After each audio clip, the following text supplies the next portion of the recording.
কে দিল পিরিতের বেড়া লিচুর বাগানে কমলার বাগানে সৈগ কে দিল পিরিতের বেড়া লিচুর বাগানে। এ ভাইছে ভাইছে কি অবস্থা, ভালো আছো ব্রাদার? ভাই আপনি তো পুরাই চেঞ্জ হয়ে গেছেন ভাই, কেমনে কি? আগে তো খেত কামারে কাজ করতেন। আরে ভাই অতীত নিয়ে টান দেও কেন ভাইয়া? তুমি একটা চাকরির কথা বলছিলা, চাকরি করবে নাকি? সেনাবাহিনীতে ঢুকাই দিই তোমারে, উচ্চতা তো ভালোই আছে তোমার। ভাই আমি যে উষা, আমার তো পুলিশে নেয় না, সেনাবাহিনীতে ঢুকে দিবেন কেমনে কি ভাই?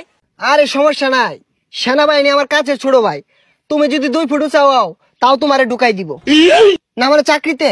আচ্ছা ভাই ঠিক আছে, একটা চাকরির ব্যবস্থা করে দিন যে। এই ভাইয়া দাঁড়াও, একটা ফোন দিই। হ্যালো কদম আলী, এই মুড়ে আমার গাড়িটা নিয়ে আসো তো। কি কোন ভাই, এই সিফার ওটা এত বড় গাড়ি ঢুকাইতেছেন ঢুকবো? আরে সমস্যা নাই, আসলেই দেখতে পারবা। ভাই এত চেঞ্জ এত টিয়া পয়সা ভাই কেমনে সম্ভব এগুলা ভাই? এই যে ভাই আপনার গাড়ি।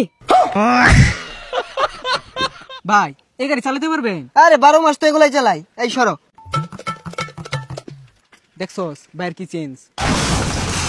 এ ভাই ভাই ভাই এ ভাই ভাই ভাই ভাই ভাই উঠেন ভাই। না সমস্যা নাই, ঢাকা শহর রেস করি তো এখানে ফাঁকার উঠপায়া গাড়িটা একটু পাকার দিকে চলে গিয়েছিল। তোমরা কাজ করো, গাড়িটা গ্যারেজে পাঠাই দেবো, সমস্যা নাই।